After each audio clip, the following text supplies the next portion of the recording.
भारत का भौतिक स्वरूप भाग 1 से आगे। कुमायूं हिमालय।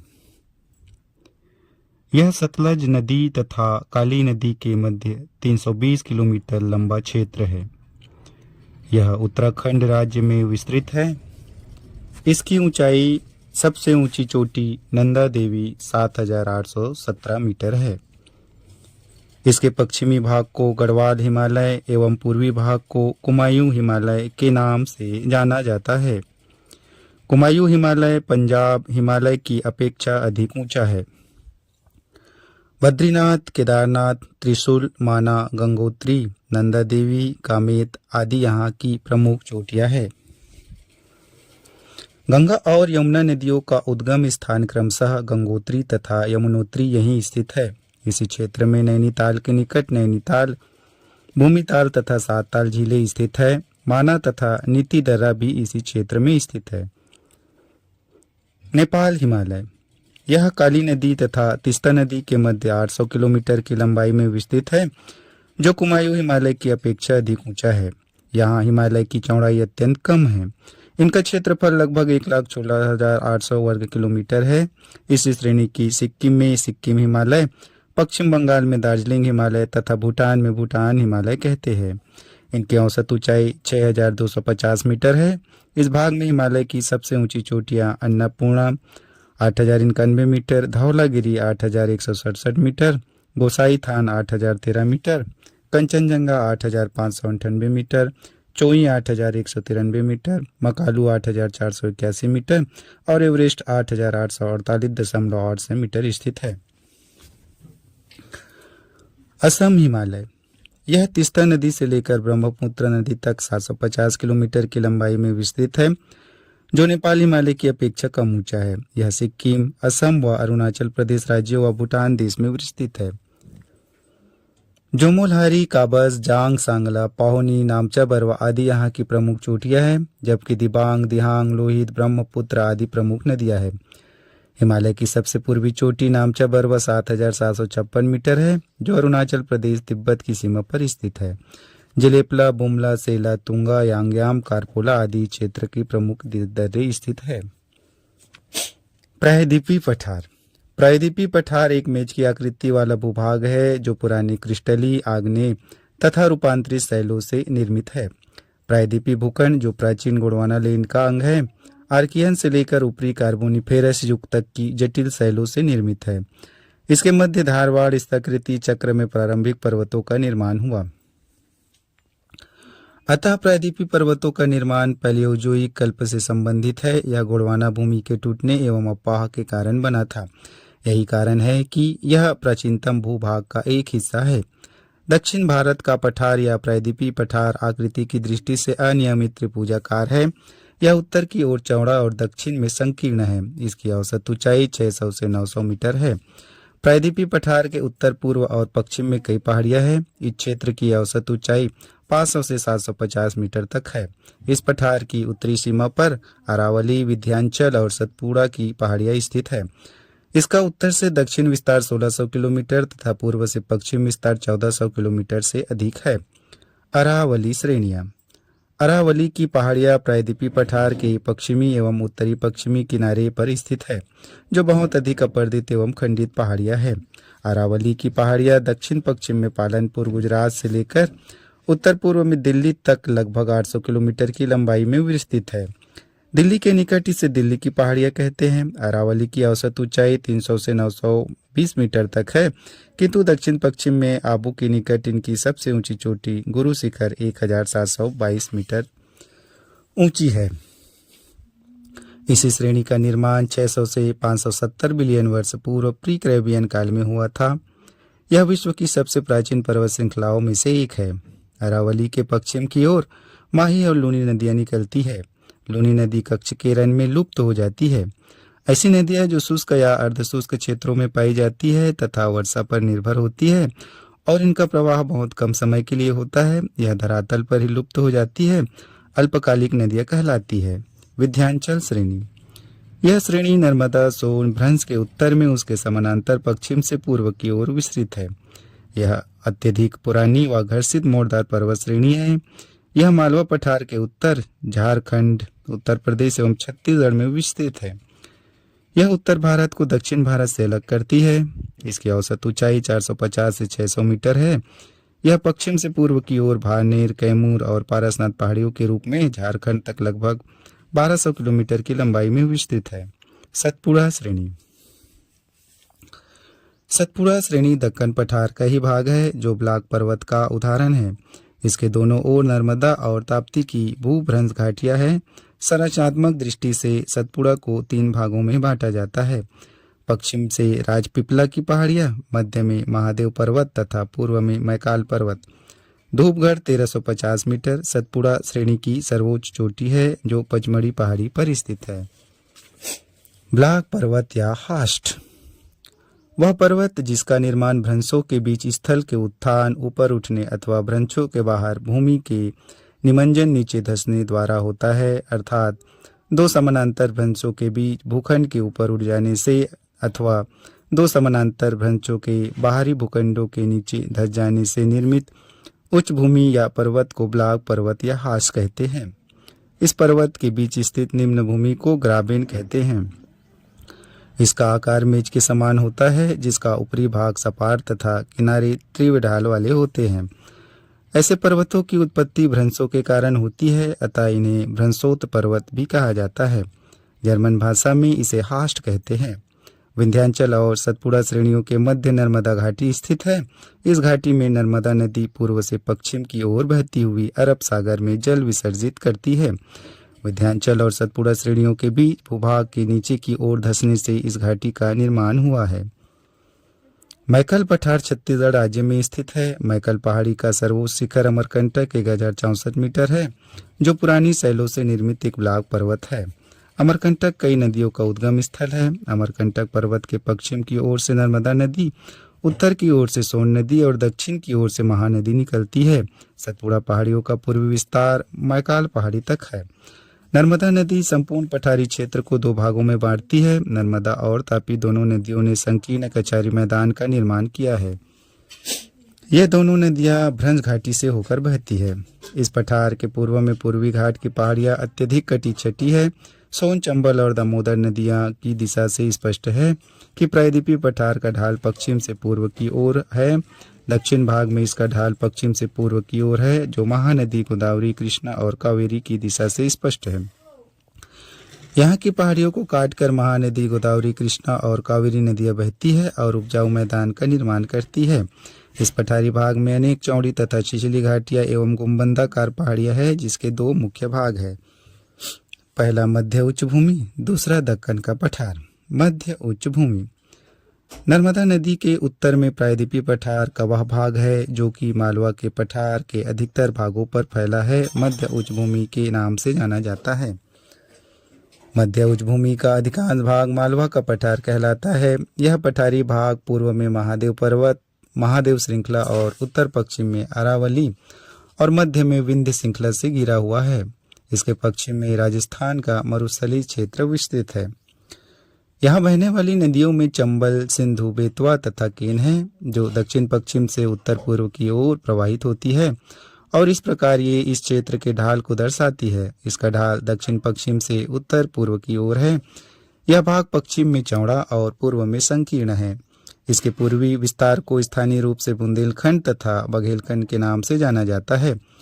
मध्य उच्च भूमि का सुदूर पूर्व का विस्तार मुख्यतः दामोदर और स्वर्णरेखा नदियों द्वारा अपवाहित है, जिसे छोटा नागपुर का पठार कहा जाता है। इसका विस्तार बिहार राज्य के गया जिले की दक्षिणी सीमा तक है। विंध्याचल के दक्षिण में इन्हीं के समानांतर सतपुड़ा पर्वत तथा पूर्व में अमरकंटक और छोटा नागपुर का पठार है। छोटा नागपुर के पठार में बहने वाली दामोदर नदी की घाटी में प्रसिद्ध कोयला पट्टी है। इस क्षेत्र में कोयले के अतिरिक्त अन्य खनिज पदार्थ भी पाए जाते हैं। छोटा नागपुर पठार क्षेत्र में पाए जाने वाले पाट प्रदेश अभ्रक और बक्साइट के निक्षेप है। डनकारनी क्षेत्र दक्षिण भारत के प्रायद्वीपीय पठार का एक भाग है, जिसका विस्तार ओडिशा, कोरापुट और कालाहांडी जिला, छत्तीसगढ़ बस्तर जिला तथा आंध्र प्रदेश पूर्वी गोदावरी, विशाखापट्टनम और श्रीकाकुलम जिले में लगभग 89,078 वर्ग किलोमीटर पर है।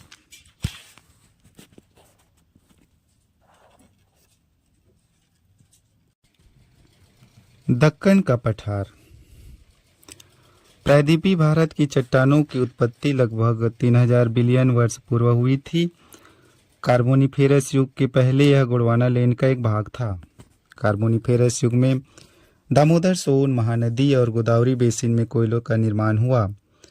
क्रिटेशियस युग के दौरान अत्यधिक ज्वालामुखी उद्गार से दक्कन ट्रैप का निर्माण हुआ। इसी काल में दक्कन के पठार पर बेसाल्ट निर्मित लावा शैलें आग्नेय शैलों का निर्माण हुआ। इन आग्नेय शैलों का समय के साथ अपरदन हुआ है, जिससे काली मृदा का निर्माण हुआ। दक्कन के पठार के अंतर्गत महाराष्ट्र, मध्य प्रदेश के अधिकांश भाग, पश्चिमी आंध्र प्रदेश, कर्नाटक और तमिलनाडु राज्य के अधिकतर भाग आते हैं। यहाँ लावा की अधिकतम अनुमानित गहराई 2134 मीटर है, किंतु पूर्व और उत्तर की ओर गहराई अपेक्षाकृत कम है। इसके पश्चिमी हिस्से में सह्याद्री की पहाड़ी है। महाबलेश्वर 1438 मीटर सह्याद्री की प्रमुख चोटी है, जहाँ से कृष्णा नदी निकलती है। इस पठार के पूर्वी भाग को विदर्भ कहा जाता है। धारवाड़ का पठार कर्नाटक राज्य में स्थित है, जो रूपांतरित शैलों से बना है। इस पठार के पश्चिमी भाग में बाबा बुधान की पहाड़ियाँ तथा ब्रह्मगिरी की पहाड़ियाँ स्थित है। दक्षिण के पठार या प्रायद्वीपीय पठार के पूर्वी एवं पश्चिमी सिरे पर क्रमशः पूर्वी घाट तथा पश्चिमी घाट स्थित है। पूर्वी घाट ईस्टर्न घाट।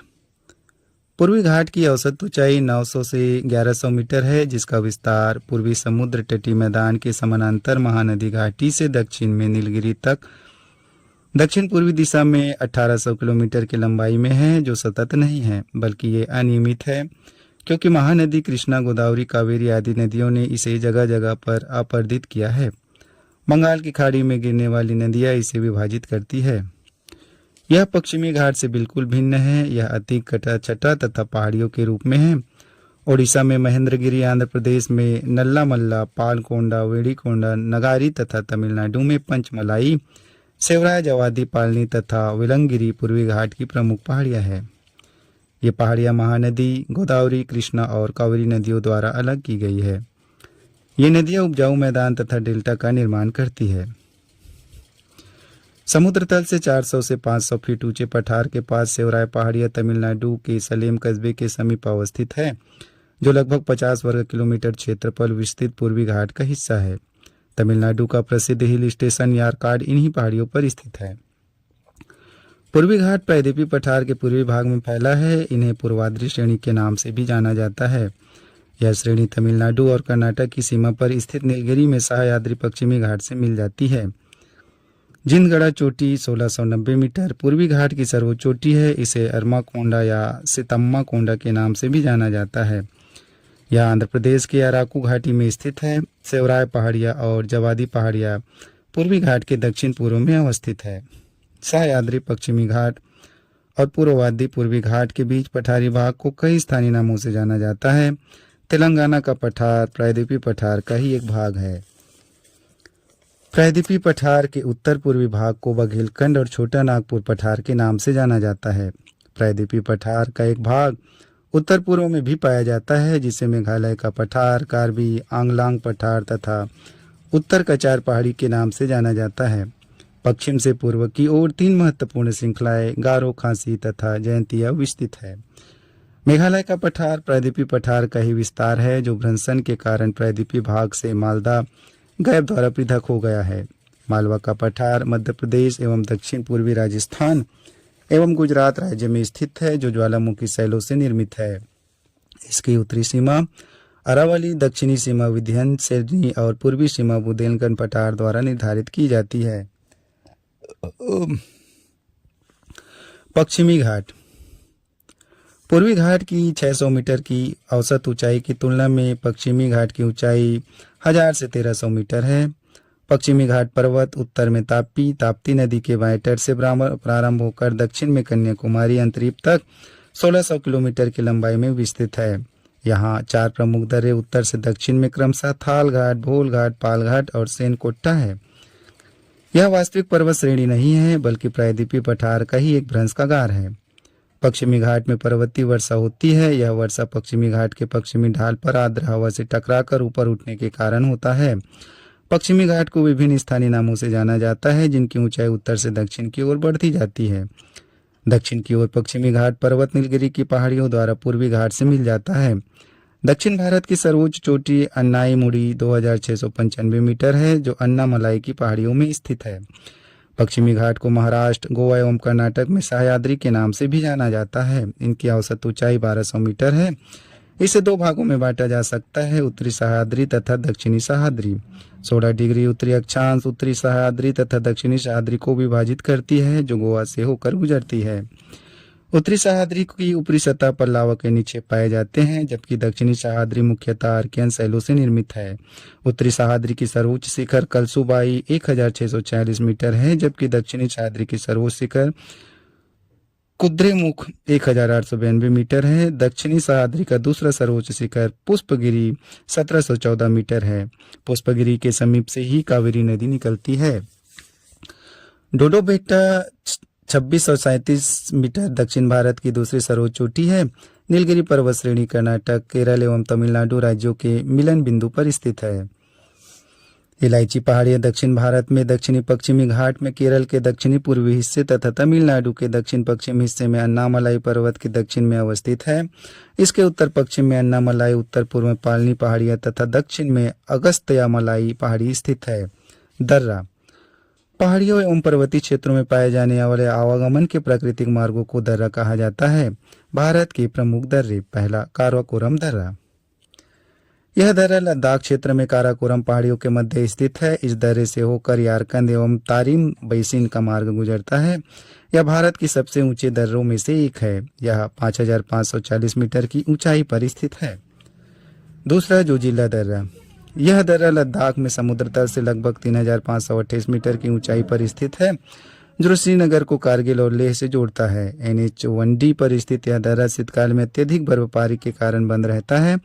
इसे बर्फीले तूफान के दर्रे के रूप में जाना जाता है। 19 मई 2018 को जम्मू कश्मीर के लेह में एशिया की सबसे लंबी जोजिला सुरंग का शिलान्यास किया गया है। यह लगभग 6800 करोड़ रुपए की लागत से बनेगी। यह भारत की सबसे लंबी सड़क सुरंग एवं एशिया की सबसे लंबी द्विदिशा वाली सुरंग है, जिसकी लंबाई 1400 मीटर है। बुर्जिल दर्रा समुद्र तल से 4100 मीटर से भी अधिक ऊंचाई पर स्थित यह दर्रा कश्मीर घाटी को लद्दाख के देवसाई मैदानों से जोड़ता है। बर्फ से ढक जाने के कारण यह शीत ऋतु में व्यापार तथा परिवहन के लिए बंद रहता है। चौथा पीर पंजाल दर्रा। यह दर्रा जम्मू कश्मीर राज्य के दक्षिण पश्चिम में स्थित है। जम्मू को श्रीनगर से जोड़ने वाला यह पारंपरिक दर्रा मुगल रोड पर स्थित है।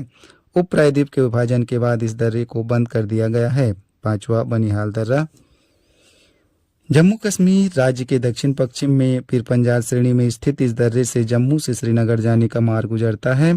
समुद्र तल से 2835 मीटर की ऊंचाई पर पीर पंजाल श्रेणी में स्थित यह दर्रा जम्मू को श्रीनगर से जोड़ता है। शीत ऋतु में यह बर्फ से ढका रहता है। छठा सिपकिली दर्रा। सिपकीला दर्रा समुद्र तल से 5659 मीटर से भी अधिक ऊंचाई पर स्थित यह दर्रा सतलज महाखंड से होकर हिमाचल प्रदेश को तिब्बत से जोड़ता है।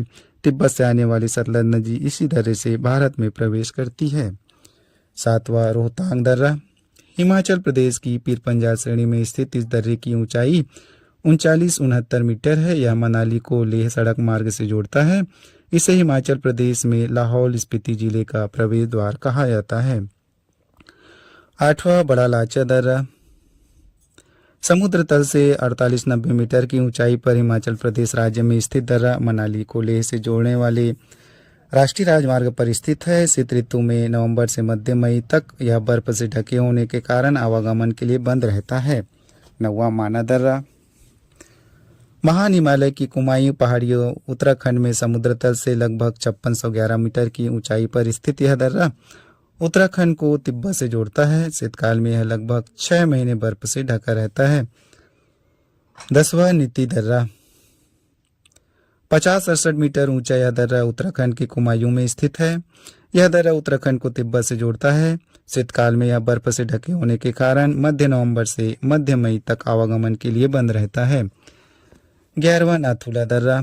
भारत चीन युद्ध 1962 में सामरिक महत्व के कारण चर्चित यह दर्रा सिक्किम राज्य की डोंगियाल श्रेणी में स्थित है। समुद्र तल से लगभग 4310 मीटर की ऊंचाई पर स्थित यह दर्रा प्राचीन रेशम मार्ग की एक शाखा है। भारत और चीन की सीमा से होने वाले 3 व्यापारिक मार्गों में से एक नाथुला दर्रा भी है। 12वां जेलेपला दर्रा, यह सिक्किम में स्थित है, जो दार्जिलिंग व चुंबी घाटी से होकर तिब्बत जाने का मार्ग है। समुद्र तल से लगभग 45-38 मीटर ऊंचाई पर स्थित यह दर्रा सिक्किम को ल्हासा से जोड़ता है। यह चुंबी घाटी से होकर गुजरता है। 13 बोमडीला दर्रा, यह अरुणाचल प्रदेश के उत्तर पश्चिम भाग में स्थित है। इससे तवांग घाटी से होकर तिब्बत जाने का मार्ग गुजरता है। यह अरुणाचल प्रदेश को तिब्बत की राजधानी ल्हासा से जोड़ता है। 4 यांगयाम दर्रा, यह अरुणाचल प्रदेश के उत्तर पूर्व में स्थित है। इसी दर्रे के पास से ब्रह्मपुत्र नदी भारत में प्रवेश करती है। यहाँ से चीन के लिए भी मार्ग जाता है। 15 दिफू दर्रा, यह अरुणाचल प्रदेश के पूर्व में म्यांमार सीमा पर स्थित है। यह भारत और म्यांमार के बीच का एक परंपरागत दर्रा है, जो व्यापार एवं परिवहन के लिए पूरा वर्ष खुला रहता है। 16 पांगसाण दर्रा, समुद्र तल से 1136 मीटर से भी अधिक ऊंचाई पर स्थित यह दर्रा अरुणाचल प्रदेश को मानले से जोड़ता है। 17 तुजू दर्रा, यह मणिपुर राज्य के दक्षिण पूर्व में स्थित है। इस दर्रे से इम्फाल से लापू व म्यांमार जाने का मार्ग गुजरता है। 18 थालघाट, 583 मीटर ऊंचा यह दर्रा महाराष्ट्र में पश्चिमी घाट की श्रेणियों में स्थित है। यहाँ से दिल्ली मुंबई की प्रमुख सड़क व रेल मार्ग गुजरते हैं। यह नासिक को मुंबई से जोड़ता है। 19वां भोरघाट, यह महाराष्ट्र राज्य के पश्चिमी घाट श्रेणी में स्थित है। पुणे बेलगांव रेल मार्ग व सड़क मार्ग इसी दर्रे से गुजरते हैं। यह पुणे से मुंबई को जोड़ता है। 20वां पालघाट, यह केरल के मध्य पूर्व में नीलगिरी एवं अन्नामलाई पहाड़ी के मध्य स्थित है, जिसकी ऊंचाई 305 मीटर है। कालीकट त्रिचूर से कोयम्बटूर इडोर के रेल व सड़क मार्ग इसी दर्रे से गुजरते हैं। 21 चांगला, समुद्र तल से 53-60 मीटर से भी अधिक ऊंचाई पर स्थित महान हिमालय का यह दर्रा लद्दाख को तिब्बत से जोड़ता है। 22 लिपुलेख दर्रा, यह दर्रा भारत चीन सीमा पर उत्तराखंड राज्य के पिथौरागढ़ जिले में स्थित है। यह भारत व चीन के बीच पहला सीमा व्यापार पॉइंट है। इस दर्रे का उपयोग कैलाश मानसरोवर यात्रा के लिए किया जाता है। यह भारत और चीन के मध्य होने वाले व्यापार में काफी महत्वपूर्ण भूमिका निभाता है।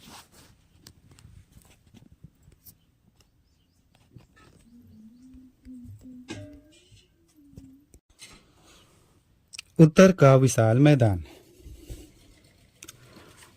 नॉर्थर्न ग्रेट प्लेन, उत्तरी पर्वतीय भाग हिमालय पर्वत श्रृंखला के दक्षिण एवं दक्षिणी पठार प्रायद्वीपीय पठार के उत्तर में विशाल समतल भूभाग है। यह गंगा, सिंधु एवं ब्रह्मपुत्र और उसकी सहायक नदियों के द्वारा बहाकर लाए गए जड़ों निक्षेपों से निर्मित मैदान है। इसलिए इसे सिंधु गंगा ब्रह्मपुत्र का मैदान भी कहा जाता है। लाखों वर्षों में हिमालय के गिरिपाद में स्थित बहुत बड़े द्रोणी क्षेत्र में जड़ों का निक्षेप हुआ, जिससे इस उपजाऊ मैदान का निर्माण हुआ है। इसका विस्तार 7.5 लाख वर्ग किलोमीटर क्षेत्रफल है। इस मैदान की पूर्व पश्चिम लंबाई 3200 किलोमीटर एवं औसत ऊंचाई 150 से 300 किलोमीटर है। समृद्ध मृदा आवरण, पानी की पर्याप्त उपलब्धता एवं अनुकूल जलवायु के कारण कृषि की दृष्टि से यह भारत का अत्यधिक उपजाऊ क्षेत्र है। इसलिए यह सघन जनसंख्या वाला भौगोलिक प्रदेश है। यह मैदान सामान्यतः समुद्र तल से 240 मीटर से अधिक ऊंचा नहीं है। इसकी औसत गहराई 4000 से 6000 मीटर है। पश्चिमी मैदान का ढाल उत्तर पूर्व से दक्षिण पश्चिम और पूर्वी मैदान का ढाल उत्तर पश्चिम से दक्षिण पूर्व की ओर है।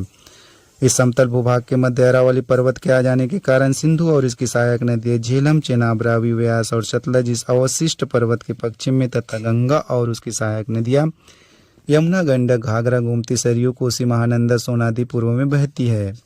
उत्तर के क्षेत्रों से आने वाली नदियां निक्षेपण का कार्य करती है। नदी के निचले भागों में ढाल कम होने के कारण नदी की गति कम हो जाती है, जिसके परिणाम स्वरूप नदी द्वीपों का निर्माण होता है। ये नदियां निचले भागों के गाद में एकत्र हो जाने के कारण बहुत सी धाराओं में बढ़ जाती हैं, जिन्हें वितरिकाएं कहा जाता है। उत्तरी मैदान को मुख्यतः 3 उपवर्गों में विभाजित किया गया है। पहला, पंजाब का मैदान। उत्तरी मैदान के पश्चिमी भाग को पंजाब का मैदान कहा जाता है। सिंधु तथा इसकी सहायक नदियों झेलम, चेनाब, रावी, व्यास तथा सतलज द्वारा निर्मित किए गए हैं। इस मैदान का बहुत बड़ा भाग पाकिस्तान में स्थित है। इस मैदान का विस्तार पंजाब, हरियाणा और दिल्ली में 1.75 लाख वर्ग किलोमीटर क्षेत्रफल है। सिंधु तथा इसकी सभी सहायक नदियां हिमालय से निकलती है। इस क्षेत्र में दोआबों की संख्या बहुत अधिक है।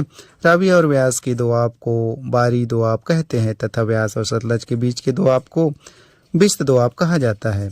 दोआब का अर्थ है दो नदियों के बीच का भाग। दोआब दो शब्दों से मिलकर बना है, दो अथवा तथा आब अर्थात पानी। इसी प्रकार पंजाब भी दो शब्दों से मिलकर बना है, पंच का अर्थ है पांच तथा आप का अर्थ है पानी, जो कि पंजाब में प्रवाहित 5 नदियों का सूचक है। विशाल मैदान का दूसरा उपभाग राजस्थान का मैदान है। इसका विस्तार अरावली पर्वत के पश्चिम में लगभग 1.75 लाख वर्ग किलोमीटर में फैला है। यह मुख्यतः अर्धशुष्क तथा और शुष्क प्रदेश में है। बालूका स्तूप यहाँ की प्रमुख स्थलाकृति है। पूर्वी भाग में कई पहाड़ियाँ हैं। लूनी नदी इस प्रदेश की प्रमुख नदी है, जो वर्षा के दिनों में कच्छ के रन तक जाती है।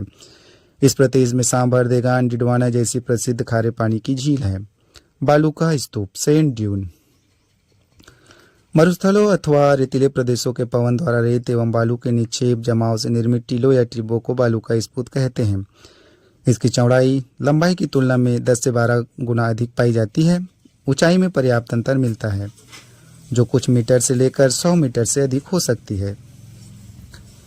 मरुस्थलों तथा रेतीले क्षेत्रों में पवन की दिशा में अवरोध, झाड़ी, वृक्ष, शिलाखंड, दीवार आदि उपस्थित होने पर रेत का निक्षेप होने लगता है, जो धीरे धीरे बालूका स्तूप का रूप धारण कर लेता है। बालूका स्तूप प्रायः समूह में मिलते हैं, जिन्हें स्तूप समूह या स्तूप श्रृंखला कहते हैं। दूसरा, गंगा का मैदानी या मध्यवर्ती मैदान।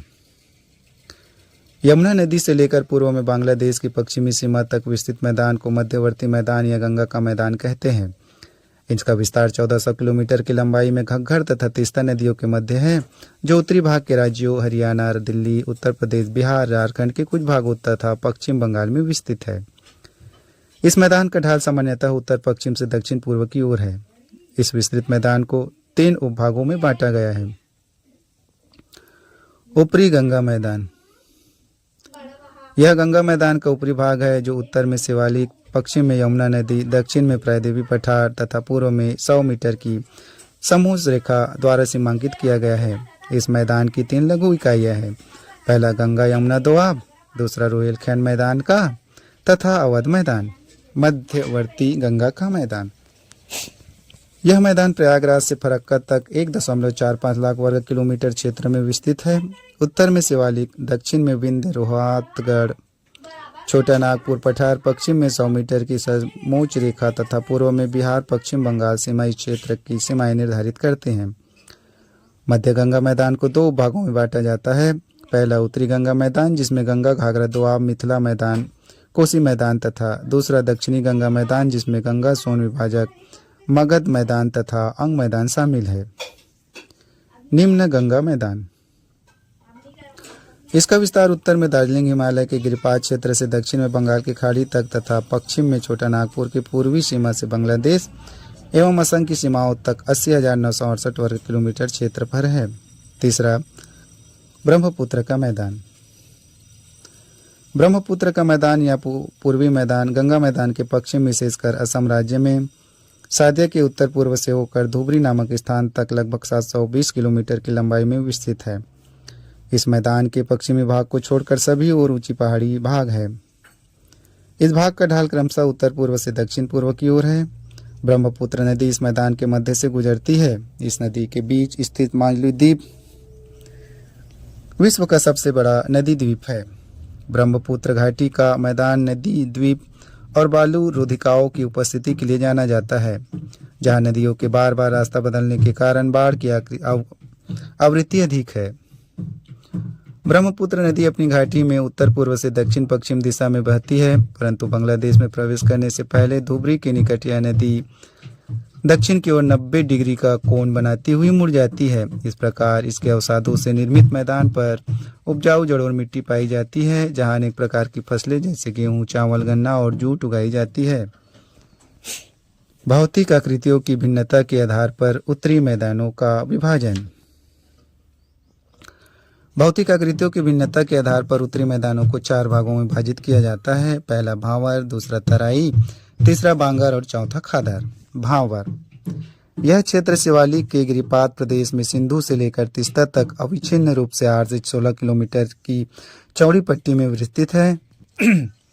ढाल में अचानक कमी आने से यहाँ नदियाँ तथा धरातली अफवाह व्यापक पैमाने पर कंकड़, बजरी एवं गोलास में इत्यादि का निक्षेपण करते हैं, जिसे भांवर के नाम से जाना जाता है। उत्तर भारत में शिवालिक या उप हिमालयी क्षेत्र के समानांतर फैले समतल मैदान को भाबर कहा जाता है। कंकड़, पत्थरों, बजरी की अधिकता के कारण इसमें इतनी अधिक संरचना पारगम्यता पाई जाती है कि यहाँ छोटी नदियाँ विलीन हो जाती है तथा उनमें शुष्क मार्ग शेष रह जाते हैं। भाबर मैदान पश्चिम में चौड़े और पूर्व में संकरे हैं। यह भाग कृषि कार्यों के लिए उपयुक्त नहीं है। दूसरा, तराई लोलैंड। भाबर के दक्षिण में यह 15 से 30 किलोमीटर चौड़ी दलदली पेटी है, जहां नदियां धरातल पर पुनः प्रकट होती है तथा दलदली क्षेत्रों का निर्माण करती है। तराई क्षेत्र का विस्तार वर्षा की अधिकता के कारण पश्चिम की तुलना में पूर्व में अधिक पाया जाता है। इस प्रदेश में अत्यधिक नमी, जल उपलब्धता, सघन वन तथा जैव विविधता पाई जाती है। वनों के स्थान पर अन्य भूमि उपयोगों के विस्तार, विशेषकर कृषि से यहाँ पर पर्यावरणीय समस्याएं उत्पन्न हुई हैं। तीसरा, बांगर। उत्तरी मैदानों का सबसे विशालतम भाग पुरानी जड़ोल मृदा से बना है, जो नदियों के बाढ़ वाले मैदान के ऊपर स्थित है तथा वेदिका जैसी आकृति प्रदर्शित करता है। इस भाग को बांगर के नाम से जाना जाता है, जिसे स्थानीय भाषा में कंकड़ कहा जाता है। ये क्षेत्र नदी की बाढ़ सीमा से ऊपर स्थित पुराने जड़ोला चबूतरे हैं। इनकी ऊंचाई कहीं कहीं पर 30 मीटर तक है। यहाँ पर पाई जाने वाली काप मृदा का रंग गहरा है, जिसमें अशुद्ध कैल्शियम कार्बोनेट की ग्रंथियां पाई जाती है। चौथा, खादर। यह मैदान वह निचला भाग है जहां नदियां प्रतिवर्ष बाढ़ का जल फैलाती है एवं नवीन जड़ोल परत का निर्माण करती है। नवीन जड़ोला क्षेत्र जो निचले मैदान है और जहां बाढ़ का पानी प्रतिवर्ष पहुंचकर नई मिट्टी की परत जमा कर देता है, खादर कहलाता है। उर्वरकता एवं जल उपलब्धता के कारण ये प्रदेश कृषि के लिए आदर्श माने जाते हैं।